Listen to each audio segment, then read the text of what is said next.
इसमें एक और चीज जोड़ दूं। दूसरा, सरकार कहती है कि हमने गरीबी घटाई, विपक्ष कहता है जब आप गरीबी घटा रहे हैं तो फ्री में राशन क्यों देना पड़ रहा है? अब विपक्ष गरीबी का मतलब ही नहीं जानता क्या होता है। नारे उनने लगाए, गरीबी हटाओ, गरीबी हटाओ, गरीबी हटाओ। गरीब हट गए, गरीबी नहीं हटी। हमने सारे ये प्रयास किए मेरे मित्र। गरीबी इसलिए हटी, निःशुल्क राशन दे रहे हैं तो राशन में लगने वाला पैसा गरीबों का बच रहा है, वो दूसरी चीजों में खर्चा कर रहा है। हम मकान बना के दे रहे हैं गरीबों को, मकान का पैसा बच रहा है तो दूसरे कामों में, बच्चों की शिक्षा में खर्चा करेगा।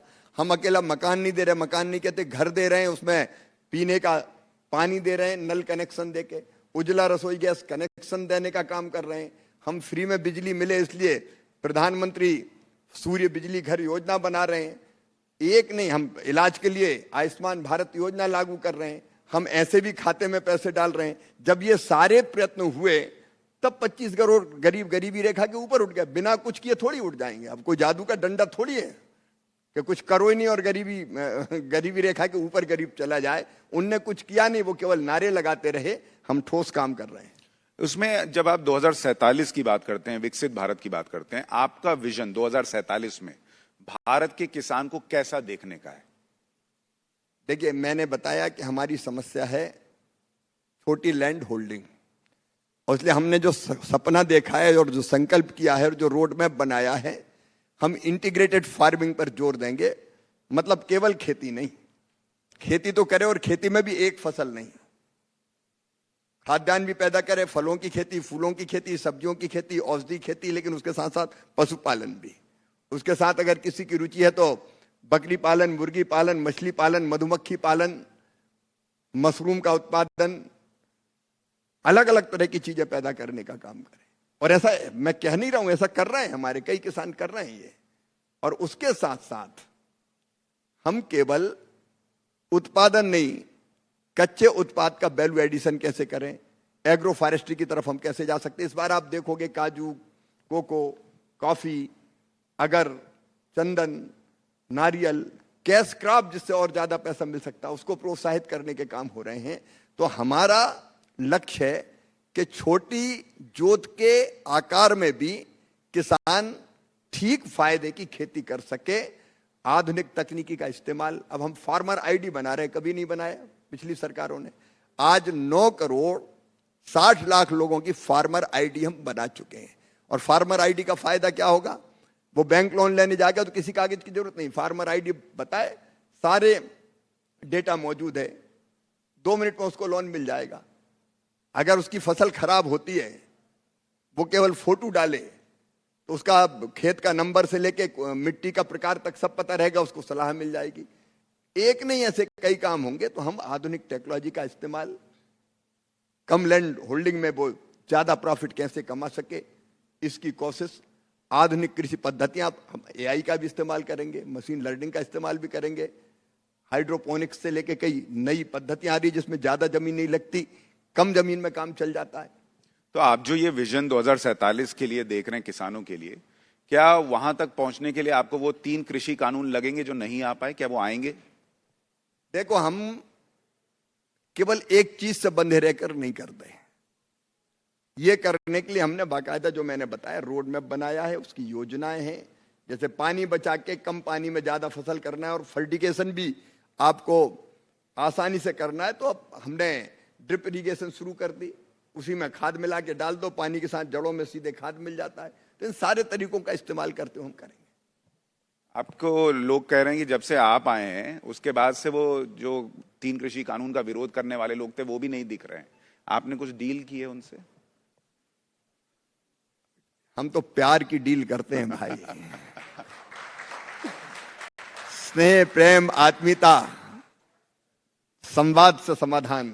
झगड़ा कैसा? हम सब भारत माँ के लाल, भेदभाव का कहां सवाल। अब किसान है तो कुछ आप अपनी मांग रखेंगे, उसमें क्या दिक्कत है? आप गले लगाओ, प्यार से बात करो, जो हो सके करो, जो नहीं हो सके उसके लिए कन्विंस करो। तो मैं समझता हूं संवाद से समाधान ही रास्ता है। आप कह रहे हैं आप प्यार की डील करते हैं, राहुल गांधी कह रहे हैं आपने अमेरिका से जो डील की उसमें देश के किसानों से समझौता कर लिया उनके हितों से। वहां किससे प्यार दिखा दिया आपने? ऐसा मोहब्बत की दुकान तो उनने खोली थी। अब आजकल मोहब्बत की दुकान में नफरत का सामान बेचते हैं वो। हर चीज में विरोध। मैं किसी को विरोधी नहीं मानता, मैं उनको भी मित्र मानता हूं, भाई मानता हूं, लेकिन ऐसा नेगेटिव माइंडसेट है, हर चीज का हम तो विरोध करेंगे साहब।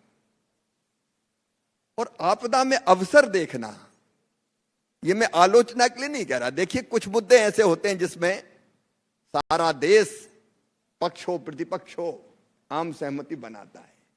आपको ध्यान होगा जब भारत पाकिस्तान का युद्ध हुआ उस समय अटल जी ने पूरा जनसंघ इंदिरा जी के पीछे खड़ा था कि इस समय देश सर्वोपरि है।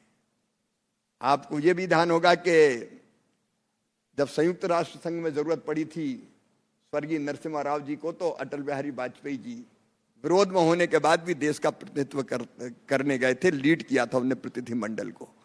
ये होती है एक राष्ट्रीय भावना। हम घर में राजनीतिक मुद्दों पर लड़ेंगे, लेकिन राष्ट्र हित के मुद्दों पर सारा देश एक रहेगा, राष्ट्र हित सर्वोपरि। मैं एक घटना आपको सुशांत जी सुनाना चाहता हूं। मैं मुख्यमंत्री था और मुख्यमंत्री के रूप में अमेरिका गया, तो मुझे वाशिंगटन डीसी में एक सवाल पूछा गया। स्वर्गीय मनमोहन सिंह जी उस समय प्रधानमंत्री हुआ करते थे कि आपके प्रधानमंत्री अंडर अचीवर है। मैंने कहा कदापि नहीं, वो भारत के प्रधानमंत्री है और भारत का प्रधानमंत्री हमारा गर्व है। भारत का प्रधानमंत्री अंडर अचीवर नहीं हो सकता।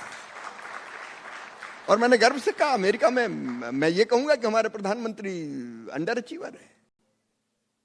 लेकिन आजकल जो माइंडसेट बना, हर चीज में बस विरोध करो। ऑपरेशन सिंदूर, हमारे कितने विमान गिर गए, बस इसमें इंटरेस्टेड है। अभी एक दिन कह रहे थे, मुझे बहुत मन में अच्छा नहीं लगा, अभी तो बड़ी दिक्कत आने वाली है, अभी तो शुरुआत हुई है, अब तो गैस नहीं मिलेगी, अब तो तेल नहीं मिलेगा, और आप आनंद ले रहे हैं कि नहीं मिले तो अच्छा है, मोदी फंसेंगे। अब ये कोई दृष्टिकोण रहता है क्या? ये नेगेटिव राजनीति है, नकारात्मक राजनीति है। इस समय तो खड़ा होना चाहिए सबको एक साथ। तो उनका हाल वही हो गया है कि केवल विरोध करेंगे चाहे कुछ हो जाए। मेरी एक फूटे तो फूट जाए, तेरी दोनों आंखें फूटनी चाहिए।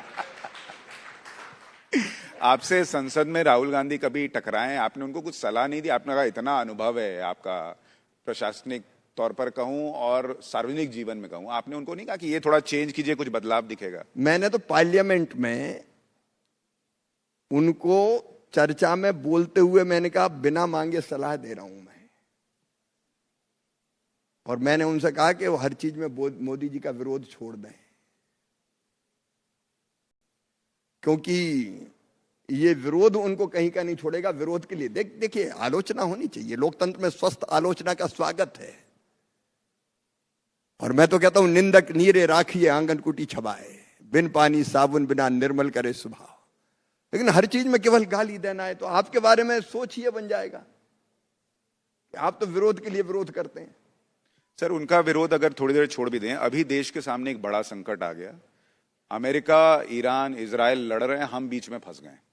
क्या देश के किसानों के लिए संकट है? क्या देश में जो अभी बुआई का समय है उसमें कोई दिक्कत आने वाली है? क्या उर्वरकों को, फर्टिलाइजर को लेकर कोई दिक्कत है? जब भी युद्ध होता है सारी दुनिया के लिए वो संकट होता है, और उसका प्रत्यक्ष और अप्रत्यक्ष असर हर एक देश पे पड़ता है। मैं ये बिल्कुल नहीं कहूंगा कि नहीं कोई दिक्कत ही नहीं है, परेशानी है, पूरी दुनिया को परेशानी है। आज युद्ध कभी अच्छे नहीं होते, लेकिन इतना पक्का है कि प्रधानमंत्री जी के नेतृत्व में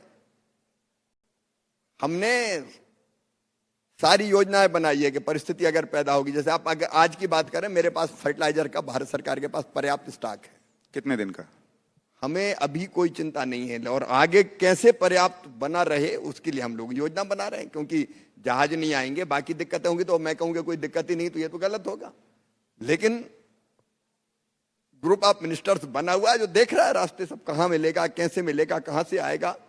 संकट है, लेकिन संकट में से जो रास्ता निकाले वही तो नेता है भाई। इस संकट में भी मनोबल गिराने की जरूरत नहीं है। मैं अपने किसान भाई और बहनों को भी आश्वस्त करना चाहता हूं कि कोई चिंता ना करें, परिश्रम की पराकाष्ठा और प्रयत्नों की परिसीमा करेंगे, और इंतजाम करके हम किसान की खेती बाड़ी को ठीक ढंग से चलने देंगे। ये हमारी प्राथमिकता है, कोई कसर नहीं छोड़ेंगे। तो देश के कृषि मंत्री किसानों को गारंटी दे रहे हैं कि ना खाद की कमी होगी ना खाद की कीमत बढ़ेगी।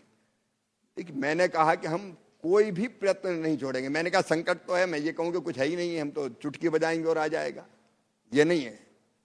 अगर लंबा युद्ध खिंचता है तो दिक्कतें होगी। प्रधानमंत्री जी ने भी आज सब मुख्यमंत्रियों से बात की है, लेकिन रास्ता निकालने में कोई कसर नहीं छोड़ेंगे। हम तो अब आज से गुणा भाग कर रहे हैं कि कैसे आएगा, कहां से आएगा, क्या आएगा और विकल्प उसके क्या क्या हो सकते हैं। क्या महंगाई बढ़ने वाली है? युद्ध होता है तो कई तरह की चीजें होती है मेरे मित्र, लेकिन अब मैं कोई ऐसा ज्योतिषी नहीं हूं कि कल कितनी बढ़ेगी, परसों कितनी बढ़ेगी।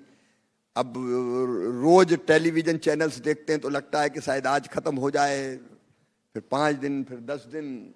अब आने वाले समय में क्या परिस्थितियां बनती है ये तो उसके बाद ही कोई कह सकता है। लेकिन मैं अपने नेतृत्व पर हमारा पूरा भरोसा है, संकट में से रास्ता निकालेंगे। आपदा में भी हम लोग समाधान खोज के अपने देश की जनता को दिक्कत ना हो इसका जी जान से प्रयत्न करेंगे। चलिए, ये आप अच्छा आश्वासन दे रहे हैं कि भाई कोई संकट आने नहीं दिया जाएगा। और प्रधानमंत्री ने भी कहा है कि इस वक्त हमको टीम इंडिया की तरह बर्ताव करना होगा, जो कि बहुत जरूरी होगा। लेकिन सर, जब हम कृषि क्षेत्र की बात करते हैं, स्पेशली आप लोग कहते हैं कि टेक्नोलॉजी का इस्तेमाल होगा, लेकिन आज भी अगर आप गांव में देखेंगे, जो आम किसान है वो उस टेक्नोलॉजी से बहुत दूर है। और अगर कृषि क्षेत्र में चीजें बेहतर हो रही हैं तो युवा उसमें क्यों नहीं जा रहा? युवा क्यों शहरों की तरफ जा रहा है नौकरी करने? लोग क्यों खेती छोड़ रहे हैं?